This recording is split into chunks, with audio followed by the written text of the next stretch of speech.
Hi friends, welcome to our channel. நம்ம TNPSC ரிலேட்டடாக நிறைய வீடியோஸ் போட்டுட்ருக்கோம். ஸோ லாங் வீடியோவும் போஸ்ட் பண்ணுறோம், ஷார்ட் வீடியோவும் போஸ்ட் பண்ணுறோம். நம்பர் சிஸ்டத்துக்கு நமக்கு அடிப்படையாக என்ன தேவை, மேக்ஸில் எது எதெல்லாம் நம்ம ஃபிங்கர் டிப்ஸாக வச்சுருக்கணும் அப்படிங்கிறதுல இது 5th டாபிக். இதுக்கு முன்னாடி 4 லாங் வீடியோ நம்ம வந்து போஸ்ட் பண்ணியிருக்கோம், ப்ளஸ் ஷார்ட்ஸ்லேயும் பண்ணியிருக்கோம். ஸோ அதை நீங்கள் அதை பார்த்தீங்க அப்படின்னா உங்களுக்கு ரொம்ப யூஸ்ஃபுல்லாக இருக்கும். இது 4th. ஸோ 4th என்னென்னா அடுக்கு விதிகள், இது எல்லாமே நம்ம மனப்பாடமாக வச்சுருக்கணும். அதாவது எக்ஸ்போனன்ட் ஆர் பவர் லாஸ் அப்படின்னு சொல்லுவோம். இதுக்கு முன்னாடி போகிறதுக்குள்ள இதுக்கு என்னென்ன இருக்குது அப்படிங்கிறத நமக்கு தெரிஞ்சுக்கணும். ஸோ ஏ பவர் எம் அப்படின்னு ஒரு டேர்ம் இருந்துச்சுன்னா இதில் ஏங்கிறது பேஸ், அதாவது அடிமானம். மேலே எம் இருக்கு இல்லையா, இது வந்து எக்ஸ்பொனன்ட், அதாவது அடுக்கு. இந்த ஃபார்முலாஸ் எல்லாமே வந்து இந்த அடுக்கினுடைய பொறுத்து தான் வரும். ஸோ இது வந்து உங்களுக்கு 5 ஹெட்டிங் இருக்குது. 1 பெருக்கல், வகுத்தல், அடுக்கு, தலைகீழ், சமானம். ஸோ சமான விதி ரொம்ப ரொம்ப ரொம்ப உங்களுக்கு ஈஸி தான். ஸோ வந்து ஃபஸ்ட்டு பெருக்கல் விதி பார்த்துடலாம். இதில் 2 ஃபார்முலா. அப்படி என்னன்னா உங்களுக்கு அடிமானம் ஃபஸ்ட்டு சமமாகவும் அடுக்கு வேறு மாதிரியும் இருந்துச்சுன்னா, ஸோ சமமாக இருக்கும்போது அப்படியே போட்டுக்கலாம் இல்லையா. இதுவே பெருக்கல் இங்கே இருக்குது அப்படிங்கும்போது மேலே அந்த அடுக்கை மட்டும் கூட்டி எழுதிக்கணும். A power m into a power n is equal to a power m plus n. இது ஒரு ஃபார்முலா.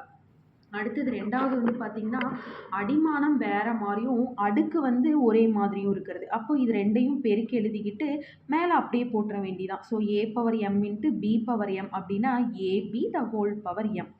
ஓகே, அடுத்தது வகுத்தல் விதி. ஸோ பெருக்கலும் ப்ளஸ்ஸும் ஒரு இது. ஸோ வந்து வகுத்தலும் மைனஸும். இங்கே பெருக்கல் வந்துச்சுன்னா இங்கே ப்ளஸ்ஸு, இங்கே வகுத்தல் வந்துச்சுன்னா மைனஸ். சேம் அஸ் இதே ஃபார்முலா தான்.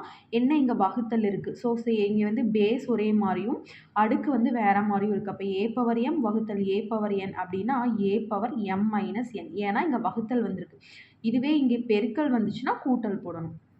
அடுத்தது a power m divided by b power m அப்படின்னா அப்படியே டிவைடட் பை, இங்கே நம்ம எப்படி ஏ இன்ட்டு பி அப்படியே பெருக்கு எழுதினோமோ ஏ டிவைடட் பை பியை அப்படியே a by B the whole power m. ஏன்னா சேம் அஸ் த அடுக்கு அப்படிங்கிறதுனால எம் அப்படியே போட்டுறோம். மூணாவது வந்து பார்த்தீங்கன்னா அடுக்கு விதி. அது ரொம்ப ஈஸி. ஸோ அடுக்கினுடைய அடுக்கில் எது இருந்தாலும் சரி அதை அப்படியே பெருக்கி எழுதிட வேண்டியதான்.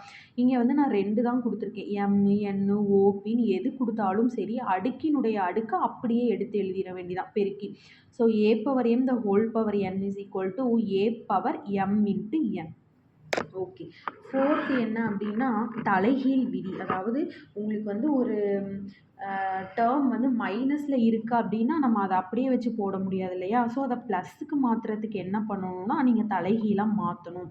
என்ன பண்ணுறது, ஏ பவரில் மைனஸ் எம் இருக்குது. ஸோ அதாவது அடுக்கில் மைனஸ் எம் இருந்துச்சு அப்படின்னா, மைனஸில் இருந்துச்சு வேல்யூனா அதை அப்படியே அந்த ஹோல் டேர்மையும் நீங்கள் பகுதிக்கு கொண்டு போயிட்டீங்கன்னா உங்களுக்கு ப்ளஸ் ஆகிடும். அதாவது இங்கே ஏ பவர் மைனஸ் எம் அப்படிங்கிறது தொகுதியில் இருக்குது. இங்கே டிவைடட் பை 1 இருக்க மாதிரி இதை அப்படியே தலைகீழாக பண்ணுங்கள்.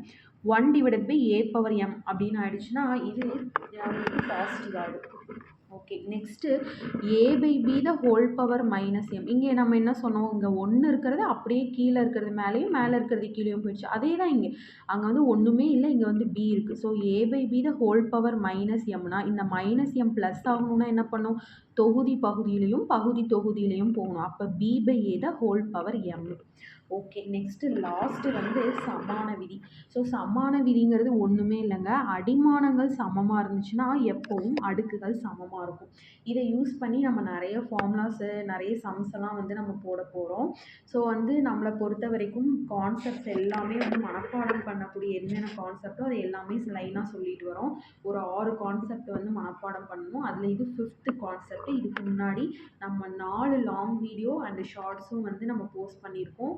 இது வந்து உங்களுக்கு ரொம்ப யூஸ்ஃபுல்லாக இருக்கும். நிறைய வீடியோஸ் போஸ்ட் பண்ண போகிறோம். ஸோ தட் நீங்கள் வந்து இதை பார்த்து யூஸ் பண்ணிக்கோங்க. பாய். மறக்காமல் நம்ம சேனலை சப்ஸ்கிரைபும் பண்ணிக்கோங்க.